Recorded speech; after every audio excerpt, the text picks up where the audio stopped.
AP deputy CM జనసేనాని పవన్ కళ్యాణ్ వారాహి అమ్మవారి దీక్షను చేపట్టారు. 11 రోజుల పాటు పవన్ కళ్యాణ్ ఈ దీక్షలో కొనసాగనున్నారు. దీక్షలో భాగంగా పవన్ కళ్యాణ్ కేవలం ద్రవాహారం మాత్రమే తీసుకుంటారు. ఈ 11 రోజులు కేవలం పాలు, పండ్లు, మంచినీరు వంటి ద్రవాహారంతోనే ఆయన దీక్ష చేయనున్నారు.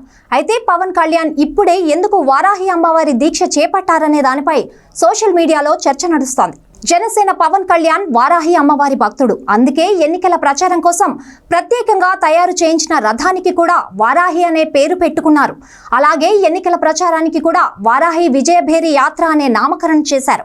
ఇక ఎన్నికల్లో జనసేన గ్రాండ్ విక్టరీ కొట్టడం, ఆ పార్టీ నేతలు పోటీ చేసిన అన్ని చోట్ల విజయం సాధించడం మనందరికీ తెలిసిందే. 21 ఎమ్మెల్యే, 2 ఎంపీ సీట్లు సాధించిన జనసేన ఏపీ అసెంబ్లీలో టీడీపీ తర్వాత రెండో అతిపెద్ద పార్టీగా అవతరించింది. ఈ క్రమంలోనే వైసీపీని కూడా అధిగమించింది. ఇక కూటమి ప్రభుత్వంలో చేరిన పవన్ కళ్యాణ్ డిప్యూటీ సీఎంగా కూడా బాధ్యతలు స్వీకరించారు. ఈ క్రమంలోనే ఆయన వారాహి అమ్మవారి దీక్షను తీసుకున్నారు. మరోవైపు వారాహిదేవిని దుర్గామాత స్వరూపంగా భావిస్తారు. దుర్గాదేవికి ఉన్న 7 రూపాలలో వారాహిమాత రూపం ఒకటని మన పురాణాలు చెప్తున్నాయి.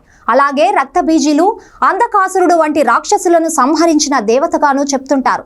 మరికొన్ని గ్రంథాలలో లలిత పరమేశ్వరి దేవి సర్వ సైన్యాధికారాలై వరాహి దేవతగా పేర్కొంటారు. మరోవైపు పవన్ కళ్యాణ్ ఇప్పుడే వారాహి అమ్మవారి దీక్ష చేపట్టడానికి కూడా కారణముంది. వారాహి అమ్మవారి దీక్షను సాధారణంగా జ్యేష్ఠ మాసం చివర్లో లేదా ఆషాఢ మాసం ప్రారంభంలో స్వీకరిస్తూ ఉంటారు.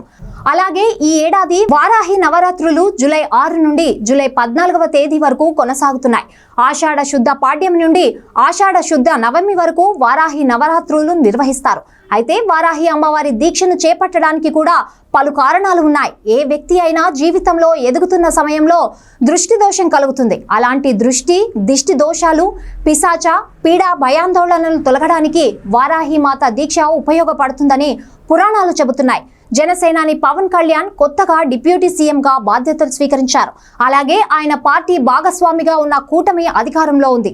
ఈ నేపథ్యంలో పాలనలో ఎలాంటి ఇబ్బందులు రాకుండా ప్రజలకు మంచి జరిగేలా చూడాలనే ఉద్దేశంతో పవన్ ఈ దీక్షను చేపట్టినట్లు తెలుస్తోంది.